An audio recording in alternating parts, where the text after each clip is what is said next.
Do you remember the rappers Speaker Knockerz from the hit song Lonely? Started out with nothing, I was hungry.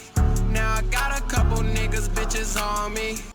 Derek McAllister was born on November 6, 1994, in New York, New York. But he didn't stay there long.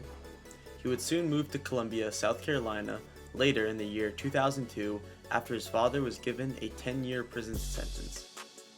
At the age of 5, Derek began freestyling. McAllister grew up around music. His father introduced him at an early age by just living his life as a producer. On days he was home from school, he'd watch his dad make music.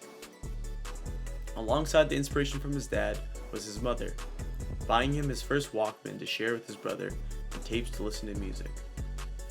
When asked about his liking of music, he gave the response, "It brings me peace." At the age of 13, Derek was growing up in the birth of the internet scene. At this time, Soulja Boy was at the top of the game, making his own beats and uploading music videos to his tracks. McAllister saw Soulja Boy's formula for success and wanted to replicate it. Knockerz began making beats avidly whenever he had the chance. His mom would later say that he would come home many nights during the weekends and summer and just sit in his room and make music. After not receiving a single call back from any of his job interviews, he'd continue spending hundreds of hours honing his producing skills to make money instead of working a real job. Speaker Knockerz would sell his first beat on SoundClick and earn himself $50. Keep in mind, this is a big deal back in the early internet days. After this, Derek knew he had to follow his passion of making music. Knock would end up producing tracks for artists like Gucci Mane, Meek Mill, Shy Glizzy, and Young Dolph. Within the first 6 months of his profitable beat-making career, it is said that he made $42,000. With this, he would buy his dream car, a 2013 black Camaro with black leather interior. In 2010, following the release of his father, him and his dad would create his first tape, Flight Delayed, to be originally released on November 30th, 2010, and later removed and re-released by his personally created label, Taliban's Entertainment, on August 31st, 2016. Knockerz kept working on his music and beat making almost religiously. He would continue to drop tracks, but nothing would really stick for the young artist until he dropped his debut mixtape, Married to the Money, on April 18th, 2013. It was under his own label, TBG, that he would gain traction. It got to the point where he was told he needed to complete 6 more months of school.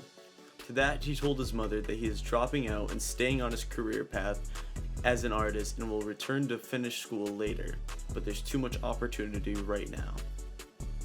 Things were getting bigger and bigger for Knock. He would go on to perform shows in the city of Chicago. Here, he would perform songs on his mixtapes, Married to the Money, Finesse Father, and Rico Story, the trilogy. It was even said that he was in clubs with DJs at the age of 17. In 2013, the artist would get into a verbal altercation with his mother, refusing to pay for his $100 phone bill. They would get into an argument, prompting his mother to tell him to pack his bags and be gone by the time she is back, to which he followed. The perfect storm was brewing right under the young artist's feet. Riding the wave of his growing success, he records and drops his biggest hit yet, Lonely, on December 10th, 2013. Vine, the former version of TikTok, was big in the publication of McAllister's song Lonely. Popular dancers in the Chicago dance scene were dancing to the song, as well as others making funny videos saying, "You mad or nah?" After this, the rest is basically history, but there's more to it than you should know. Whoa, McFly, you go stupid. The day Derek went missing, March 4th, 2014. Early in the day on March 4th, 9 years ago, Derek was on the phone with his mother telling her about his plans for later. It was his father's birthday. He planned on taking his father and younger brother out to eat to celebrate. After dropping his brother and father off sometime around 11 p.m., he told his father he would come back in a little bit to grab something. However, the next day came and his father didn't see him, prompting the dad to message the artist's mother, Misha Wilson, to inquire about his whereabouts. This question sparked worry in the mother's heart. Quote, "It wasn't like Derek to say something like that and not to do it without saying anything," unquote.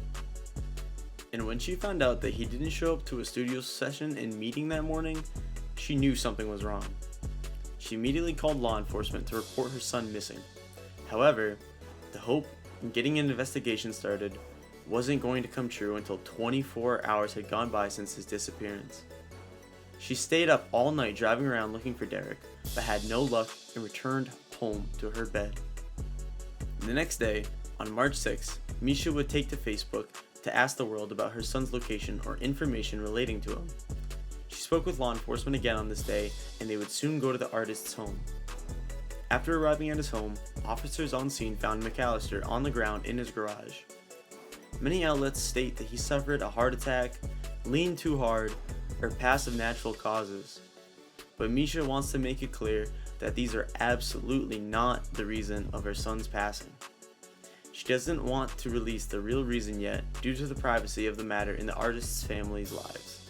However, she did say she wishes to release a documentary about her son and what really happened. Rest in peace, Derek. You are truly missed.